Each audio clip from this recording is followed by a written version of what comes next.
O Governo do Estado do Rio de Janeiro e a Secretaria de Estado de Cultura e Economia Criativa, através do edital Retomada Cultural RJ2, apresentam Rádio Revista Niterói. O projeto integra as ações do Bicentenário da Independência, e uma revista e seus 3 fundadores nos ajudam a pensar um país em formação.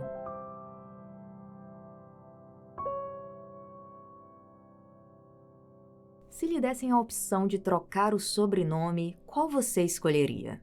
Bom, se você estivesse no Brasil lá do século XIX, com a causa de afirmar a cultura do seu país recém-independente, de sentir cada vez mais pujante a nação, de se livrar das amarras portuguesas, certamente escolheria algo mais tropical.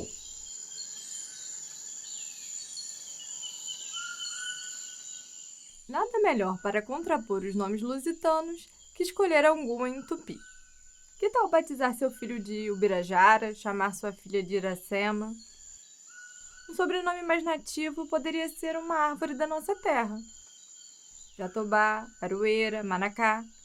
Mas por que, diante de tantas opções, Manuel, esse nome que transpira Portugal, escolheu justamente Pitangueira? Nem sempre a gente acerta, né? Dizem que ele não aguentou tanta chacota. Olá, seu Pitangueira! Como é que vão as pitangas? Escutou isso dezenas e dezenas de vezes. Risadinha e risadinha nessa zombaria, convenhamos, de 5ª série. Cansou. Abrasileirou seu nome, então, pela cidade de sua infância. Manuel de Araújo Porto Alegre. E assim ficou.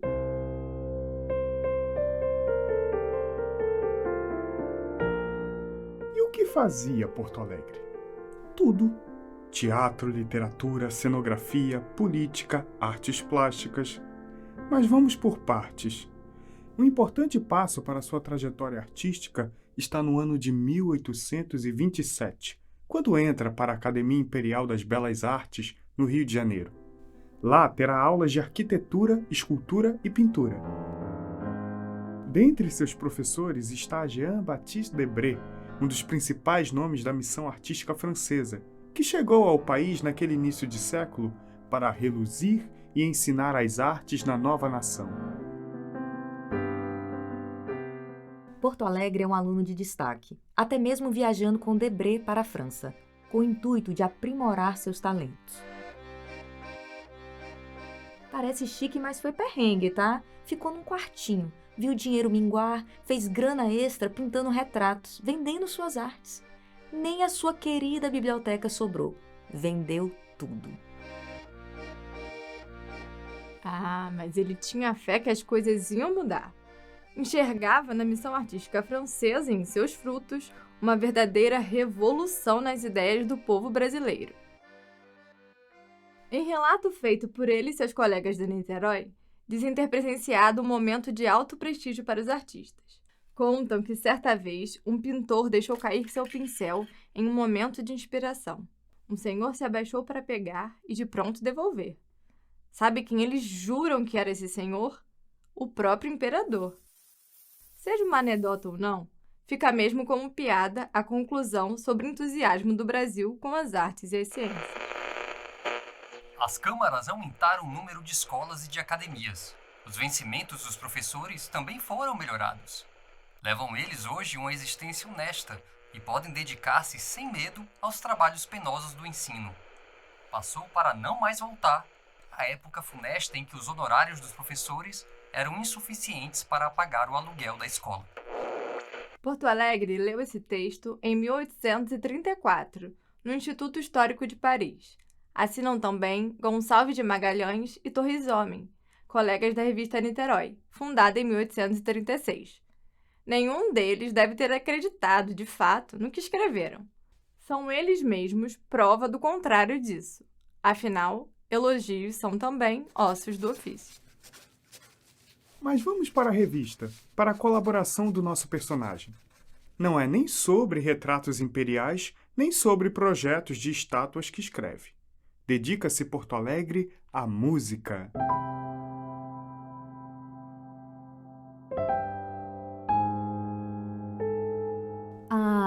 música, antes de tudo, universal, prima irmã da poesia.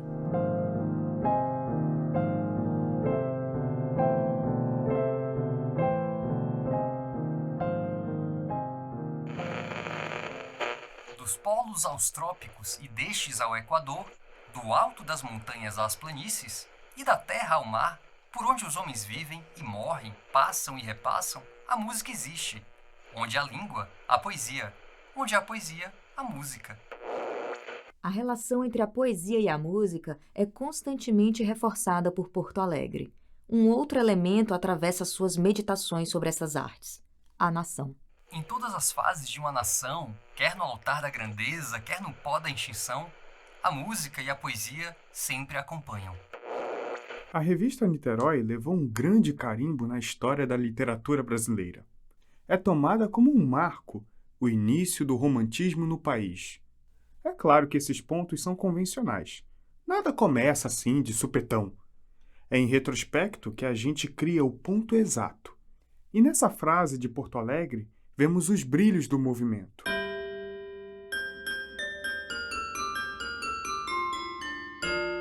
A música aqui emana de uma nação, a revela. A nação de mãos dadas com a poesia, nós bem conhecemos. Basta lembrar dos épicos que contavam as histórias de um povo, como os Lusíadas de Camões. Pisando no nosso solo, pensemos nas epopeias que o Brasil independente ansiava para contar a história da origem de seu povo.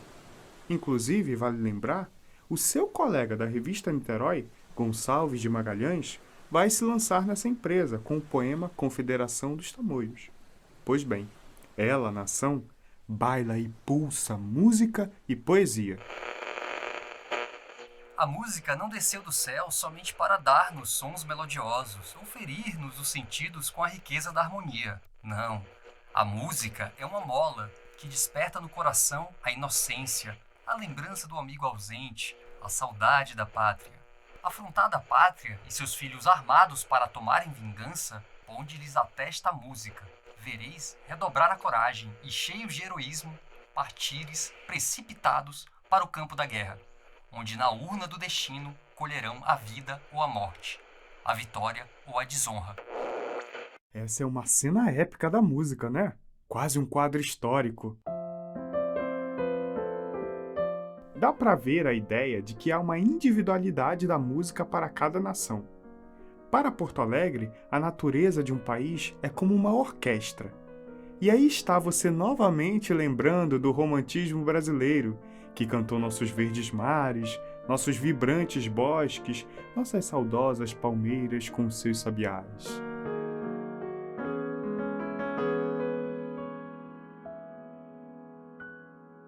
Também há o tipo fisionômico de uma nação. Cada povo tem a sua mímica, a sua declamação, o seu caráter, que realçam e modelam a sua música. Uma afirmação dessa pode chegar em vários lugares, mas veja que aqui se destaca agora a identidade de um povo. Natureza, pátria, música, artes. Todas soam juntas. Foi nessa toada que ele quis pensar sobre a música brasileira. Então ele olha para trás, antes da tal civilização chegar. Nos meios das florestas, para além das serras, entre os grandiosos rios. Lá se encontra essa gente. Nada se ouvia a não ser uma confusão de sons.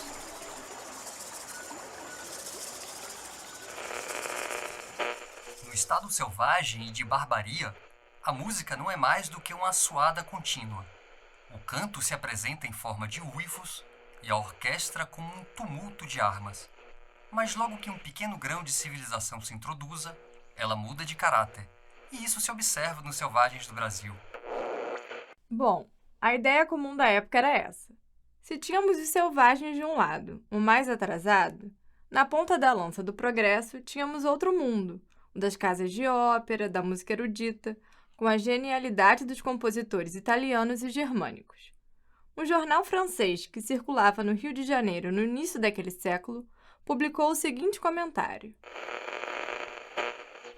enquanto a música de Rossini encanta no Teatro Imperial uma brilhante sociedade de espectadores agrupados numa sala decorada com todos os ornamentos da mais rica arquitetura, índios reunidos numa floresta localizada na mesma latitude a algumas vintenas de léguas da capital civilizada do Império, esquartejam os membros do viajante perdido com um som desafinado de um chifre de boi que lhes serve de trompete. Mas vamos com calma que não é bem por esses ladrilhos que Porto Alegre caminha. Há meios termos.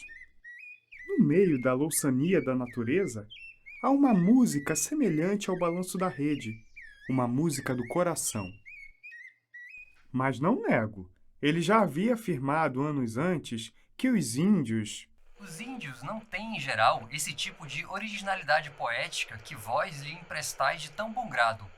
Para a satisfação de suas necessidades primordiais, bastam-lhes um arco, flechas, uma cabana e um pote de barro.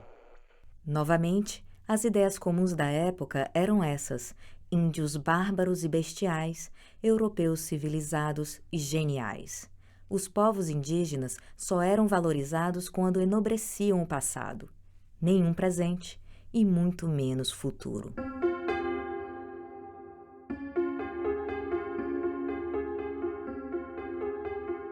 Porto Alegre continua em corda bamba.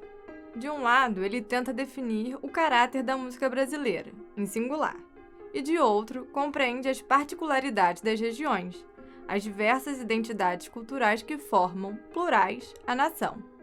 Nesse paraíso terrestre, a música é influenciada pelas personalidades de suas províncias, como já defendia anos antes.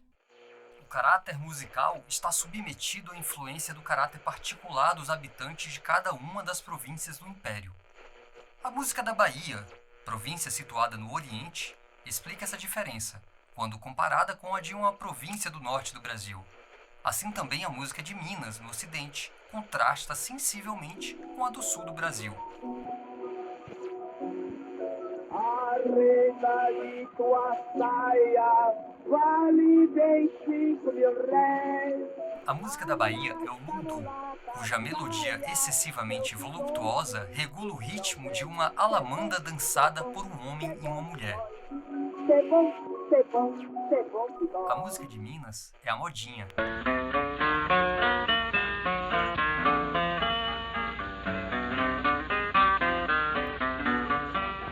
Romance sentimental, cheia de pensamentos delicados e que é cantada com um acompanhamento muito cromático. A lua vem surgindo cor de prata, no alto da montanha verdejante. E tem dedo da natureza, da terra, nisso aí também. Tudo é doce na Bahia. O terreno produz açúcar e come-se chorando com o ardor da malagueta. Pernambuco e Santa Catarina também são mencionadas por Porto Alegre, especialmente por despertarem o gênio musical formado em suas escolas. E o Rio de Janeiro exerce seu papel de capital do Império. Reúne os grandes talentos da música nacional com seus teatros e com a Capela Real, reproduzindo as belas composições da Europa. Ao fim do texto, temos um Porto Alegre melancólico e revoltado. Chora a ausência de reconhecimento dos grandes músicos brasileiros. Dentre eles, destaca José Maurício Nunes Garcia, a quem chama de gênio extraordinário, astro radiante e Mozart fluminense. Lamenta a falta de reconhecimento, mas acredita que as suas obras vão ressuscitar e percorrer o mundo. Permitam-me um parêntese. José Maurício, padre, foi nomeado mestre de capela e compositor da Capela Real, quando a família real portuguesa chegou aqui no Brasil. Mas isso não foi visto com bons olhos por grande parte da corte. Ora, além de brasileiro, o padre não era branco. José Maurício era neto, tanto por parte materna quanto paterna, de mulheres escravizadas. Dos avós, por outro lado, não há informações. Porto Alegre é certamente uma figura curiosa da história brasileira. Ele é considerado o primeiro historiador de música no país. Ele tinha forte opinião sobre quem não gosta de música. Mau caráter. Tem coração? De fera. O que falta? Harmonia no sistema nervoso. E o que é? É um aborto da natureza. É como diz. Triste daquele que não ama a música. E quanto aos músicos, apenas um defeito. Serem pobres. É, Porto Alegre, não adianta chorar pitangas. Algumas coisas mudaram, outras nem tanto. E a música continua por aí.